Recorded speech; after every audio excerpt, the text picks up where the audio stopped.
Congratulations, USA Today. Yeah. Big time. Big column. Big, yeah, absolutely. And so what is the column about? It's about General Mills' recent decision to take GM, genetically modified ingredients, out of Cheerios, which I think is a very bad decision. Why do you think that is a very bad decision? Thank you for the nice setup. You're welcome. Look, General Mills doesn't only produce Cheerios. They produce a whole line of products. And I think this was some sort of act on the part of the company to try to satisfy anti-GMO activists. But we've seen the reaction from the activists, which is, if you can take it out of Cheerios, why can't you take it out of all of your products? Right. So they're not going to satisfy these activists. And unfortunately, they've sent a really confusing message to consumers, mainly moms, because let's not forget, Cheerios is sort of a much beloved product with moms because you feed it to babies, right? My kids honed their their fine motor skills picking up Cheerios.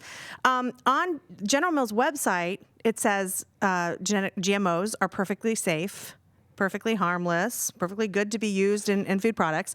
And then they take them out of the cereal, which, what are they trying to say here? They've improved was the product dangerous before? I'm just saying that pandering to these activists is going to get them nowhere. No, you're right. And it's interesting because yesterday, one of the themes, if this was a Mr. Rogers-esque show where we had a theme, one of yesterday's themes would have been consistency. Yeah. And be consistent. And we were talking a lot about the gun control movement and the inconsistency in the gun control position where, and voter ID. Charles Cook had a really good piece about this. Well, this is an inconsistency here.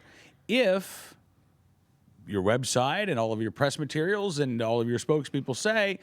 And your own scientists. Right. Your own scientists say, hey, there's nothing wrong with this food, then A, why take this out of Cheerios, and B, why tout the fact that this is now GMO free, but we also have, hey, look at all these other foods that have GMOs in them. That is, what are we supposed to take from that other than we will allow people through public relations campaigns to actually change what our products are. Yeah, this is a marketing ploy, and we see this.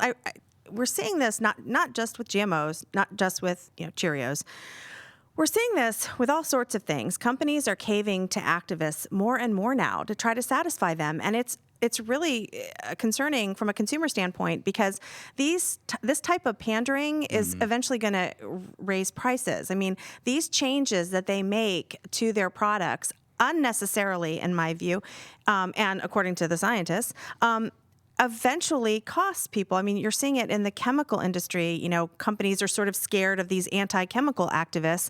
And so they're saying, oh, yeah, okay, we'll get rid of chemicals in these products. To totally reformulate products costs money. And what we should be doing, companies should be relying on the science and scientists and toxicologists and, biologists for this information. They shouldn't be bullied by these activists into making pretty profound changes to their company and the products. Yeah, okay. Two things. One, you're absolutely right about what we're seeing here, and we're seeing it in the gun control movement too. Like we have Moms Demand Action going around with Staples, trying to get Staples to ban concealed carry. Right.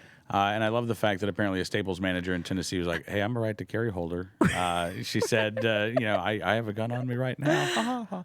Oh, that's great. But we're seeing this. Starbucks got involved. These sort of stroller brigades of moms, kind of scaring store managers. So that absolutely happens. Now, when you say, we need to let the scientists do their science, part of the problem is that the science itself has become so politicized. You're absolutely right. Yep, I know. And that's an issue for a non-scientist type like me. No, I get it. And who tends to think that his appliance is kind of run by magic. You know what I mean? Yes.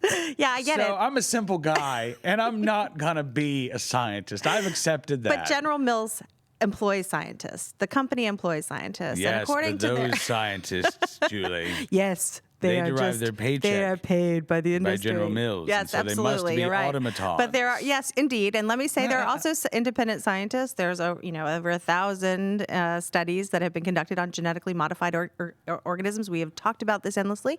I don't mean to bore your audience, No, but this is. But again, I see what you mean that the science has been hijacked. Now activist organizations don't even see an ethical problem with promoting something that they assigned an intern to sit in an office and type, and then they splash it up on their website that says scientific study says this. Right. So you're right. Science has been hijacked. What is the science? What is a good study? What's a bad study? I wrote a book about this. Right. I know you did. Absolutely, you did. The culture of alarmism. But you're right. It is a very complex issue, and sort of for the regular mom, for the regular consumers, to sort of sift through things. But this is exactly why companies shouldn't pander. Shouldn't pander. They should stick up for their products. No, you're right, because ultimately, and here's the thing. I mean, even as a non-scientisty type, I decided to pick up a book or two, and I ended up reading about this. And I've read it from the perspective of organic farmers. I've read it from the perspective of people who are, pro-GMOs. I've looked at both perspectives. The professor from Oklahoma State University, Professor Jacob, no, come on. I can't help you. Come on. Who? He just had the book come out. Did? No, he had his book come out. Jason Lusk. Manifesto. Yes, Jason Lusk. I'm Lusk. sorry. Gosh. Thank you. Jason Lusk. Thank you. Sorry. You get a free mention of Food Police. Cupcakes to Chemicals for that. Yes, and Jason's Food Police book is a great read. It is. Yes. It is a great read. Yeah. And that really, I think, strikes that balance of, look, if you want to have organic food, cool. Yeah. But understand that organic food, look, I understand this myself. There really is a taste difference. It tastes better than I think. You're full of baloney. It does taste better. You're full of baloney. Whatever. Much better when Fine. it's Whatever. fresh. I'll give it to you. Fine. Whatever. But I realize I think it's primarily a taste difference. Maybe you get more of the vitamins, but sometimes you get more of the vitamins when you actually cook the vegetables as opposed to eating them raw, right? So here's the thing. None of that matters, or all of that is one aspect of it. Then there's a whole GMO aspect of it. Yeah. And, when you look at the beneficial aspects that have come from GMOs, when you look at the fact that basically every plant you eat has been altered. modified, Yeah. exactly. Yeah. There are a lot of scare tactics that are being used, and that's where I get. No, the most important thing we have to remember here is that conventionally produced food, that is food that's produced that might be produced by GMO seed, use pesticides. In oak trees. These things tend to be conventionally produced food tends to be less expensive. When we have look, when I say GMO, there aren't GMOs in the produce section. There's some papayas that are grown that are GMO, but when we talk about GMOs being in food, it's mainly in processed food. It's mainly soy and canola and corn. I mean, these are the major products that have GMOs in them, but you're not going to pick up there are no GMO tomatoes or carrots or celery on the market. So, I mean, when we're talking about conventionally produced food, produce, it is cheaper. And when we have a obesity rate in this country that hits the poor in this country more, it bothers me, this push for organic, because it's more expensive, and we should be encouraging fruits and vegetables. It doesn't matter if they're organic, it doesn't matter if they're conventionally produced, they're healthier. That's a healthier diet without all the smug insistence that it be organic is what we should be pushing for, what we should be encouraging people to eat. Well, and again, folks just need to think about this for a second. If we're talking about, as you say, soy, wheat, a lot of grains, a lot of the processed foods. There's no GMO wheat. No GMO wheat. No Excuse GMO me. wheat. Okay. Corn. Right. Soy, canola. Yeah. Okay. So the main modifications, as I understand it, are to make these plants more uniform, more consistent, more drought resistant, more bug resistant. Yep. The other option is then to perhaps use more pesticides. Sure. Right. You Yep. don't want that either. Right. Right. Basically, what we soon discover is that there are a group of people who want us to live in the world of Chez Panisse and Alice Waters, right? And every meal, right, Michael Pollan would say, "Oh, this is marvelous! I love what you've done here." Like they want us to live in that world, right, and right, you know what? I'd love to live in that world too. Yes, but I live in the world of Hot Pockets, and I live In the kingdom of Hot Yes, Pockets, yes, actually, yes. and the world of McDonald's and their Happy Meals to be found there. I'm what I call a reasonable mom. Look, I actually cook a lot. I cook from whole ingredients. I don't rely on processed foods. But I also know that my situation isn't the same as everyone else's. And, there are moms out there who might need to throw a frozen pizza in but they can make a fresh salad or a fruit salad. I mean, I think we need to encourage reasonable things that people can do, not make them feel guilty because they didn't buy organic tomatoes or organic milk. These things seem unreasonable to me. I think there are small steps people can take to have a healthier diet. All right, listen, next time, I want everybody to go to USA Today. General Mills caves to the food police. This is the name of Julie's column.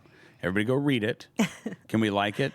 Oh, yes, please do. Can we tweet it? Oh, right yes, there please, from please, USA please Today? do. Yeah, please do. Okay, and share it on Facebook? Yeah. Okay, everybody A few of your followers have, so thank you. Okay. And then next week, I want to talk about the culture of alarmism and the gun control movement. Yes, let's do it. Because, again, I mean, we sort of bring this in every week. It's all related. Let's just delve right into it Let's next do it. week, all right? Okay. All right, Julie Gunlock, thank you so much. Julie from the Independent Women's Forum, her book, From Cupcakes to Chemicals, How the Culture of Alarmism Makes Us Afraid of Everything and How to Fight Back. Thanks for having me on. You bet. We'll see you next week.